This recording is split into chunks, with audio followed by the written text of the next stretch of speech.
Tara, let's do 1,000 pesos challenge in Boracay. For so long, we've been waiting for this time to begin. We ain't getting any older.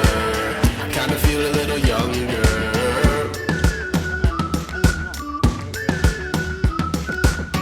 Run away and embrace the day. The sun is out, won't go away.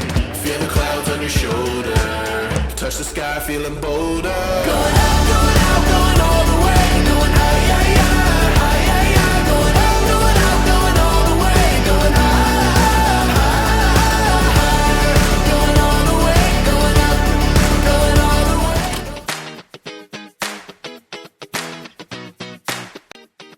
Hi guys, I'm Julius. And I'm Tristan. We're chasing adventures one stop at a time. Welcome to our travel vlog.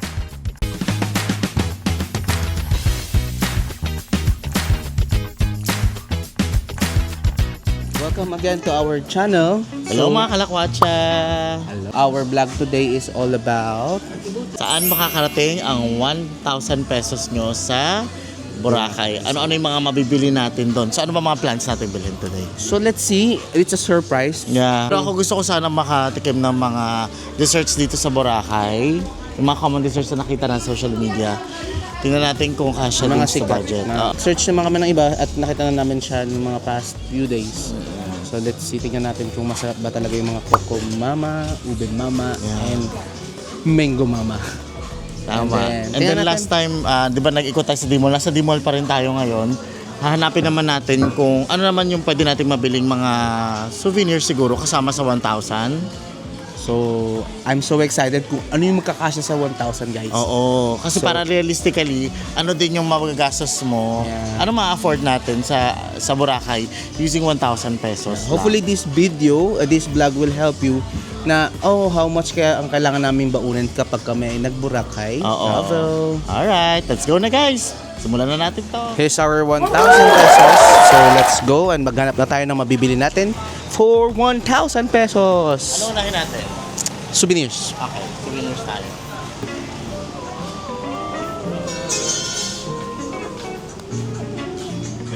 Ano ba ang pwede? Souvenirs usually mga kitchen or mga ref magnet. So dadalhin natin siya sa UK. So ano bang maganda mga kalakwatsa? Medyo mahirap mag-decide. I will go with this one. No? Ay, nice yan. It reminds the sunset and I think the sunrise to. Yeah, let's ask how much that is. Ate, magkano tao? 200. Ano? 200. 200. So, medyo meron siyang Kamahalan. kamahalan. Meron ako nakita na 50 oh. 50? Kasi San? under budget tayo. So, 50. Ah, yeah, this one. hello po, good morning. 50 lang siya. See? I would go with this. Maganda naman na din yung quality niya guys kapag binili niyo. Oh, yeah, maganda naman siya. Glossy naman na siya for the price of 50. Ayan, maganda yung ano mo. Nakita ko rin to yan. Ayan na lang. Okay, we have one now. Ito na ba guys? Or gusto niyo to? Gusto ko kasi may araw talaga. Ito, look at this. Oh, yun din yan. May araw. Na-inspire kami sa sunrise. With the, ano ba tawag diyan? With anong paraw ba yan? Paraw? I think that's paraw. Okay, let's pray for this. Ay, yung mga pagkain din. Bizcocho de Boracay ate. Mga piyaya. Oh, 145. Also good for pasalubong. Yeah, 145. I think we can get that. Ay. Crispy shrimp. Shrimp? Magkano po yun ate? 180. 180. Pero ate, anong mga bestseller niya dito? Yan, Bizcocho de Boracay, crispy shrimp. Okay. So, anong gusto mo? Bizcocho or shrimp? This one. Okay, bizcocho. Bizcocho for the win! So, this is 145. May expiration ba siya? Yan, check the expiration date. 27, 2026. Okay. Usually naman yung ganyan, hindi naman tayo siya pumatagalan. Basta pa yun sa kape at sa pang-umaga. Thank you po ate. Hello sa vlog ate. Thank you, ate. God bless you. Bait si ate, guys. Bait si ate, guys. Pagpasok nyo dito, malapit to sa Andox eh. Dito sa may D-Mall. Ito kami bumili sa Wonderland. So, magkano lang pera natin? 805. So, meron pa tayo 805, guys. Ngayon, tapos na tayo sa ating pasalubong. Souvenirs. Ilalakad namin, guys. Medyo nagkikrave na kami sa malamig-lamig. Maganda yung weather ngayon, maaraw. So, let's do Coco Mama.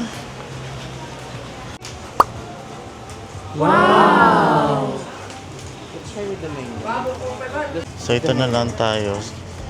Ito, 220. Number 6. Okay. Number 6 tayo. So, step 1, choose your size. So, small lang tayo, guys. 5, 6. And then, step 2, with mango or no mango, syempre. Try natin yung may mango. So, magiging plus 50 to 20. Step 3, choose your flavor. Anong flavor natin, Julio? Okay, original coconut. If you're in Boracay, Coco Mama is a must-try. Serving creamy coconut ice cream in a real coconut shell with the real sweet mangoes, fresh coconut strips, sticky rice, and crunchy toasted rice. It's a perfect refreshing treat after a day in the beach. First time ko lang dito sa Coco Mama. Ikaw ba? Hindi ko pa siya natatry. 10 years. So sabi, Best Island Dessert by Esquire. Let's try. So no seating siya. Mga to go lang yung ano nila, orders. Mga coconut plus coconut ice cream. May 20 lang po. Ano yun, ate? Sticky rice. Oh, sticky rice.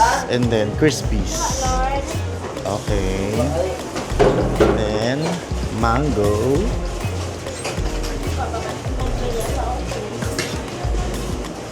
Dalawang spoon po, ate.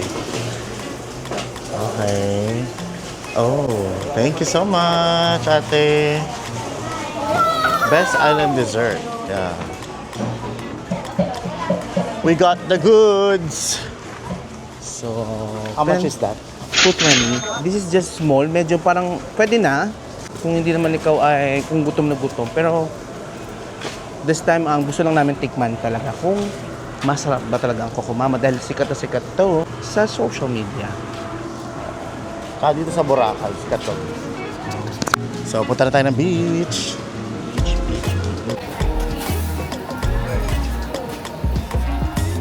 Guys, taste test na tayo. Ayan. Okay. Sige. So, meron siyang malagkit ice cream na coconut. This one Saka is mangga. sticky rice, no? Pero brown. Sa akin naman mangga, ang tatry ko mangga with coconut.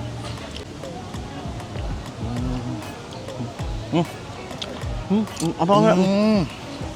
Ng ice cream, ano? Ang refreshing. Ano mangga. Mangga, no? At saka yung coconut ulit, tsaka yung kakanin, ang sarap. Very creamy. Alam mo yung gata na nagko-complement siya So sa kailangan mo ice cream? siyang halo, no? May mga strip of ano din. crispies, Um, coconut yun. strips. Ulo-ulo rin kaya, no? Sige. Masarap din siguro to kung mayroon cheese para maglalaban yung alat. Kaya na to, hindi masyado na. Okay.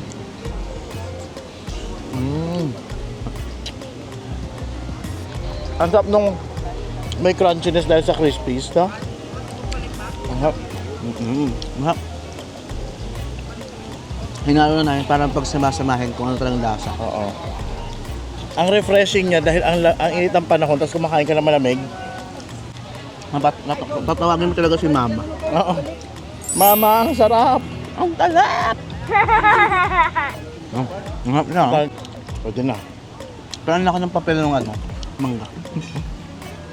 Pwede na siya, guys. Solo sa hindi busog. Sharing para sa busog. It's good for sharing sa mga taong busog just to try it. Would you recommend? Of course. Sarap siya actual. For sure ulit ako kasi ang ano eh. Creamy eh. No? Alam mo yung version sa mga probinsya na buko salad? Parang ganun yung Dating niya. yung dating niya sa akin. Sarap siya. Nakakabitin. Sarap. I would recommend this one. If you're in Boracay, guys, and may 1,000 pesos tayo, pwede natin siyang i-add sa budget natin. Just for experience and also to have a different taste of this kind of dessert dito sa island of Boracay. I'm not sure kung ino-offer na to outside Boracay. I'm not sure din. I'm not sure. Tingnan natin. Comment kayo guys kung na-offer na ba to sa city. Baka meron, hindi lang tayo aware, no? Probably. I think so. So, sobrang sikat niya na, probably meron na yun outside Aklan. Tsaka marami tong flavors to choose from, lalo na yung ice cream. Pero parang nabasa ko doon na talagang mag-partnership sila with Ube Mama, with Mango Mama, and Coco Mama. Isa lang kayong mama nila. Isa lang ang mama nila. Iba-iba ng kulay. Iba-iba yung tatay. Tatay ni Ube Mama ay si Ube. Si Daddy Ube. Si Daddy Ube. At si Mango Mama ay si Daddy Mango. Yeah. Feeling ko si Daddy Mango ay green. Pakasarap. Oh my God. I want Ito na. more. Kasi yung lalagayan niya is literal na coconut. Di ba? Very, tawag doon, authentic na. Authentic. Pero after yung maubos, meron pa kayong pwedeng kudkurin. Which is also my favorite. Ay, masarap tong part na to, no? Yeah, this is my favorite. Eh, ang binigay lang nila kahoy. So, hopefully hindi maputol. Napaka-perfect nito for the summer. Ang sarap niya. Naubos na namin yung Coco Coco Mama namin. So, currently, ang natitira sa aming pera is 585 85. pesos. So, let's find another food or item that we can buy. Let's go! Parang gusto kong uminom ng malamig. So, lakad-lakad tayo and then hanap tayo ng Mga milkshake. mga milkshake or Milk tea. milk tea. Pwede. Mga kalakwatsa, habang naglalakad kayo dito, may mga lalapit din pala sa inyo na mag-offer ng mga tours. Even food. Ayan, even food, yung mga, yung ano ba yun? Pasunog. What? Padampaan. Tawag sa ganun, paihaw. Padampak. Oo. So, piliin nyo lang kung ano yung gusto nyo gawin na activities that you like to experience here in Boracay. Pwede ka rin mag-haggle pala, no? Kung anong gusto nyo gawin. Pero kung di nyo trip, you can also politely decline. Yeah. And very nice naman sila dito. Wala naman ako na-experience sa aggressive sila, no? Yeah. Pero guys, ang ganda-ganda talaga ng Boracay. Wow! Good morning, Boracay! What time is it? Check natin, time. So, ganito tsura Lunch na ba? 10:26. 10:26, yeah. So, ganito yung tsura ng Boracay. Hindi pa siya ganun kainit. Sapat-sapat lang yung araw. Gusto ko rin mag-swimming, mamaya mag-ano tayo. maligo. Okay. So, hanap na tayo Heading ng... to our next food, which is kailangan natin pang tulak kasi nabarahan na tayo. Jonas ba yun? Ay, okay na po. Thank you po. Na-try na po namin eh. Salamat Thank po. you, kuya. Chill na lang po kami. Opo, lakad-lakad lang kami ngayon, kuya. Kasi uwi na rin kami tomorrow. Thank Thank you. Okay. So, let's go to have some milkshake or just a Yeah, shake? Fruit anything shake. na push, Okay. tulak sa inyong bibig.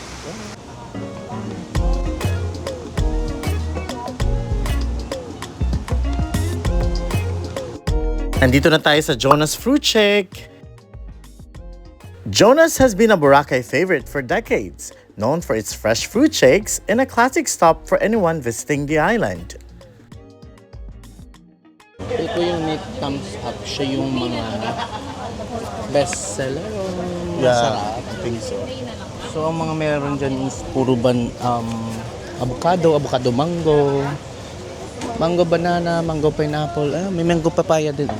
So, yung mango na tayo kanina. Huwag na kaya tayo mag-mango. Huwag na tayo mag-mango. I'm sorry. Okay lang po ate. Good morning.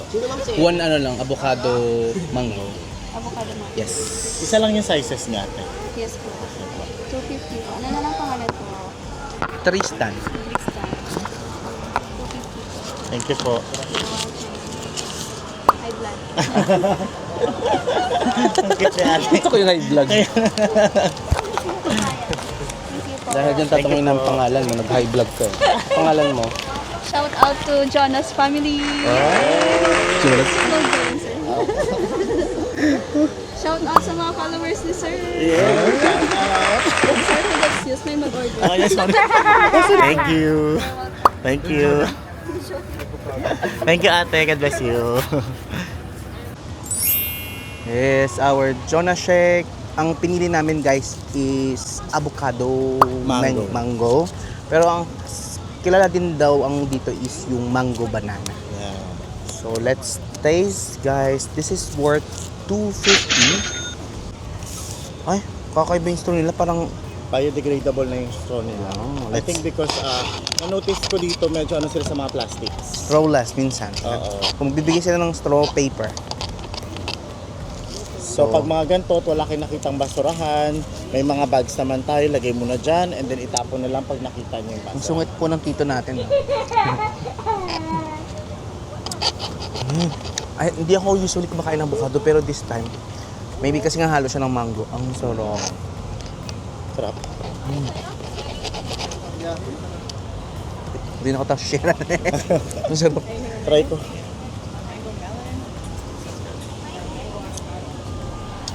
Oh my gosh, ang sarap.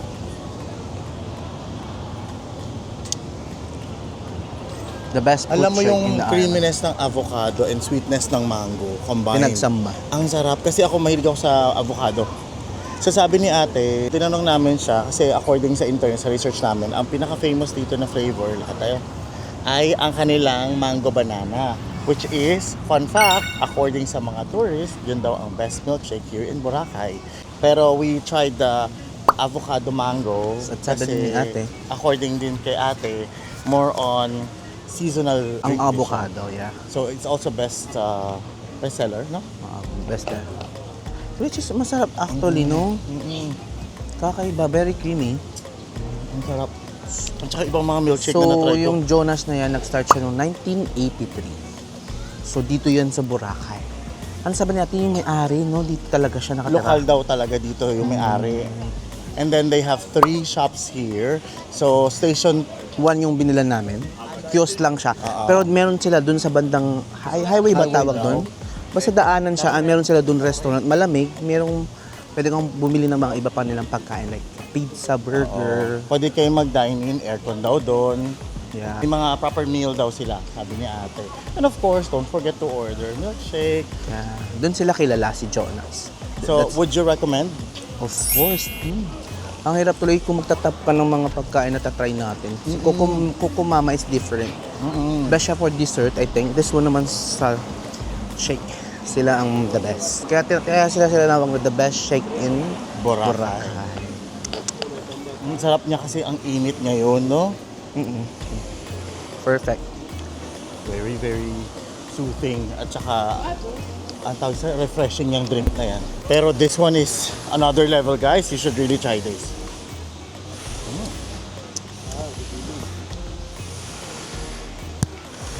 Ayoko sabig yan. Napakadamot niya po, guys. mga kalakwat. So, lakad-lakad muna tayo habang ini-enjoy ang milkshake.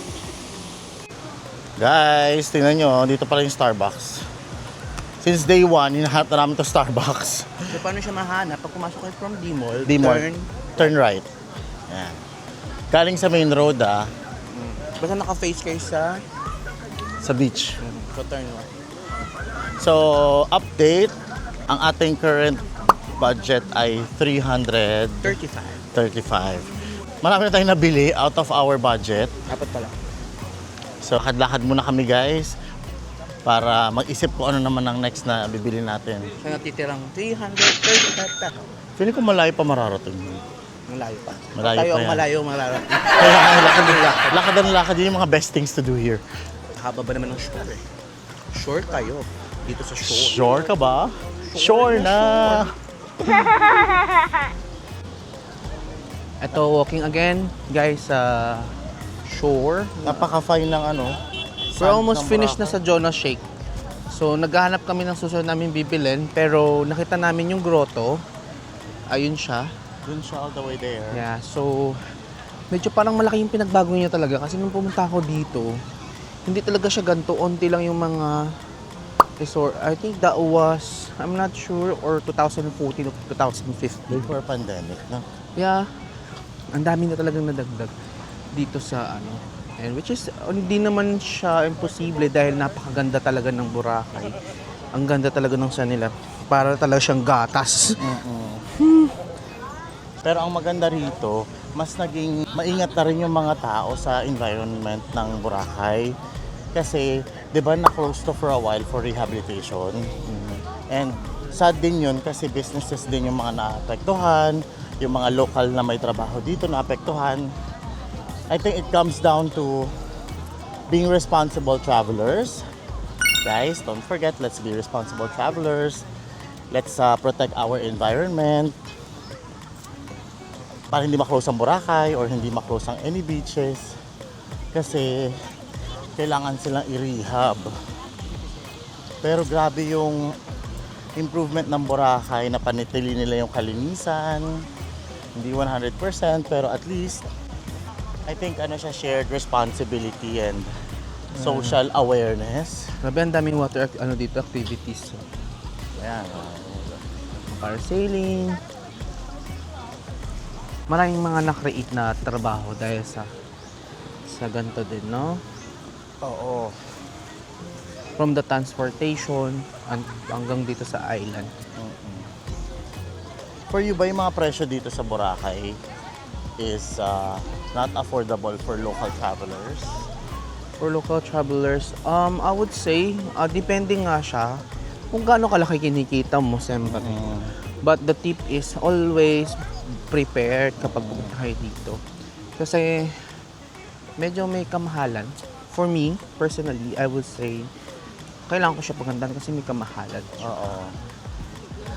Pero guys, kapag traveling kayo to Boracay for the first time and you just want to experience the island and the beauty of Boracay, minsan kasi nakakahinder sa atin yung mga budget.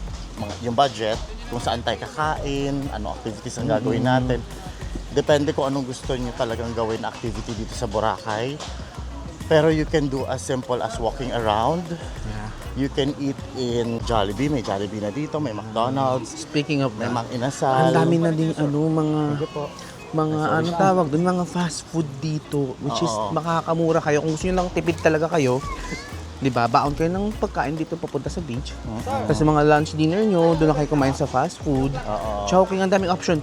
Chowking, Mang Inasal. Pero may counting price difference ha. Baka sabihin nyo pag bumili kayo, uy, ano ba yan? Sobrang mahal naman ito. Or iba yung presyo niya sa Maynila or sa lugar kung nasaan kayo galing sa Pilipinas. Probably it affects yung pag-deliver ng product, Yes.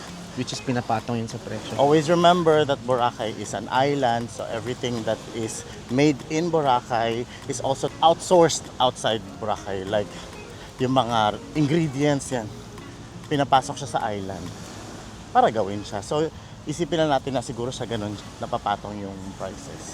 Yeah. Pero nakakaano maglakad ah. What? Nakakahingal maglakad do. Or nabusog ako grabe sa mil. Ako Nakakabusog hindi to pa ako milkshake. hinihingal. Pero hindi ako hinihingal. Kalakwatsa. Travel as much as you can. Yeah. Pero kailangan natin maging responsible traveler in a way. We have to save up. Para masabi din natin, ay, napakasulit talaga ng pinaghirapan nating Kaya travel. maganda planuhin talaga. Planuhin mga itinerary, planuhin yung budget. Yes. Boracay is one of the best in the Philippines. So, Oo. puntahan nyo guys. Must visit siya talaga pa din, di ba? Kahit na sinasabi na iba mainstream, dami ng turista pumupunta Good for rito. kids din siya kasi Family place siya. oo, maganda yung dagat. So hindi siya malakas ang wave. So yung mga bata pwedeng makapaglaro, makapagtampisaw. Kahit malayo ka na, mababa pa rin yung tubig. Malapit na tayo sa grotto, guys. Ang dami na namin sinasabi.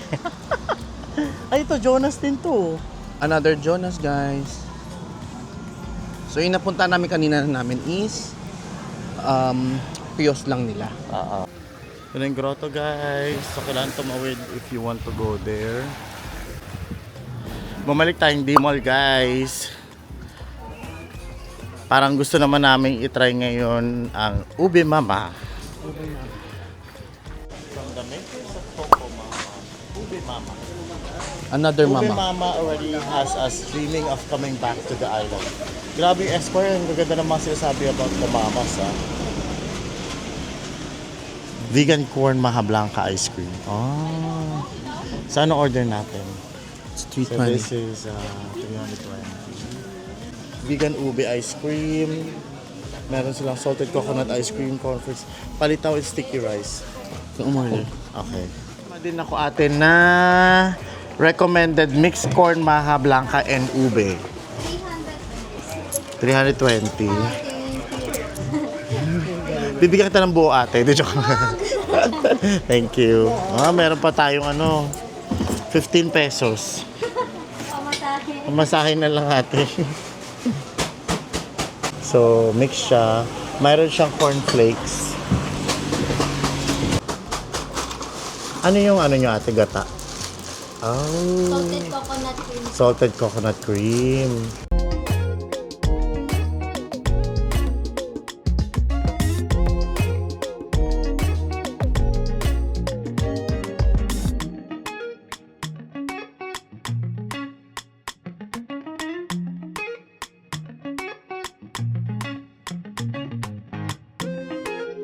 Sa ano po yan ating bilog-bilog na yan? Palitaw balls po. Palitaw balls naman to.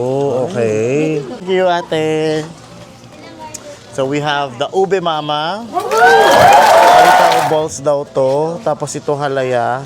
So, ang pinili natin ay mixed corn, maha blanca, and ube. Okay. Let's try. So, taste test, guys. This is worth 320 sa Ube Mama. From the makers of Coco Mama, which is yung na-try natin. So, by the way, isang price lang siya kasi isang serving lang siya.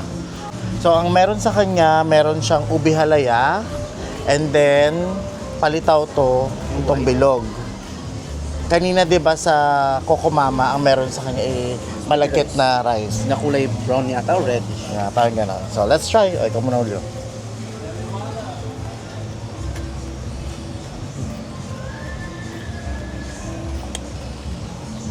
May cheesy. I think it's the ice cream. May corn. Yung cornflakes to. Literal na may corn. Mm. Ang sarap niya, grabe. Chow, tikman mo, Chow. Iba to. Iba naman to sa ano. Hindi, kasama. Ibang tasting experience siya kasi di ba may cornflakes din. So meron kang crunchy. Pero yung ube halaya, pag na-mix sa ice cream, para siyang madulas siya sa ice cream. Nag-add siya ng creaminess yun sa ice cream. Diba? Sarap. Tsaka ang galing nila, no? Naisip nila ihalo yung palitaw, which is balance siya dun sa ano. Kasi yung palitaw, wala naman siya ganong lasa. Pero alam mo palitaw siya. Ang sarap ng halaya sa ice cream na may cheesy flavor, no?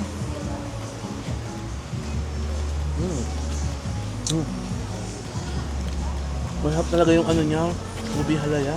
Yeah, I agree. We're just saying na worth it yung 320 for this amount of serving. I would say yes. Ako din.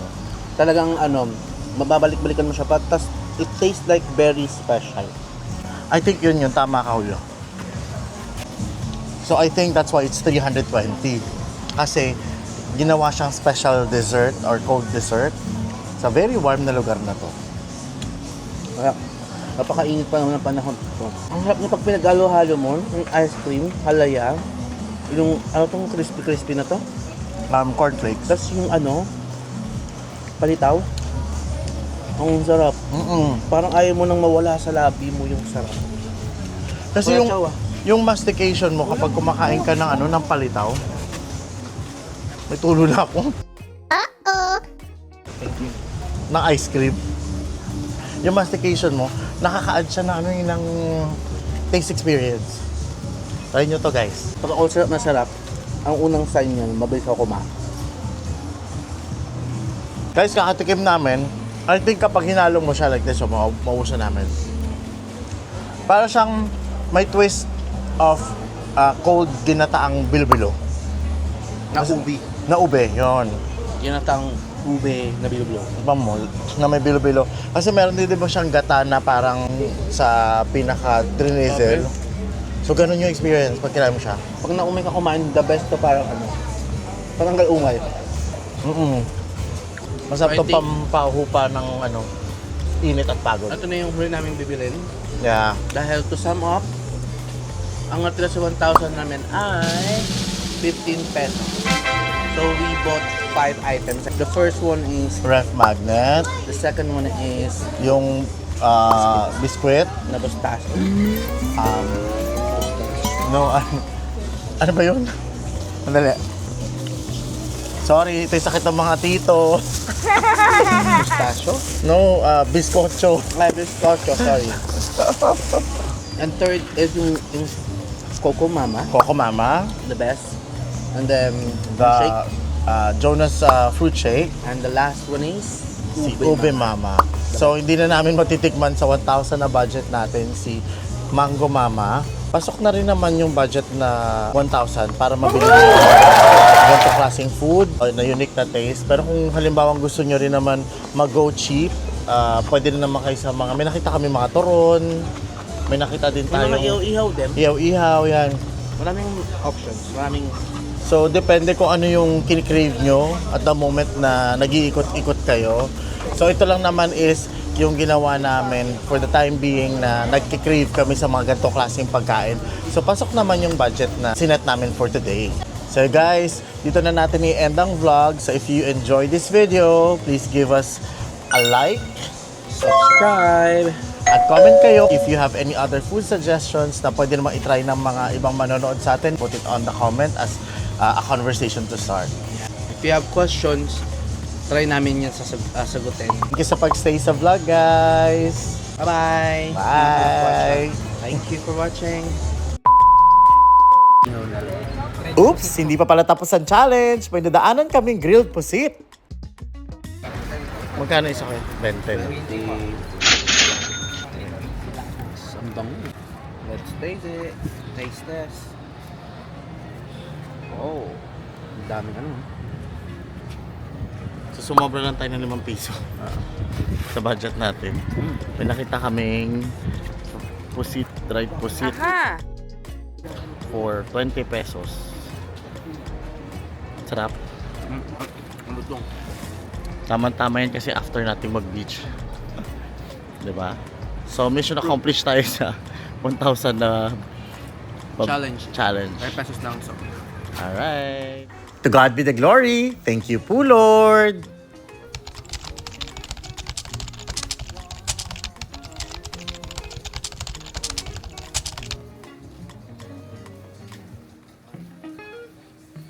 Stay tuned mga kalakwatsa dahil sunset at night in Boracay naman ang gagawin natin. Check out these videos for more travel adventures.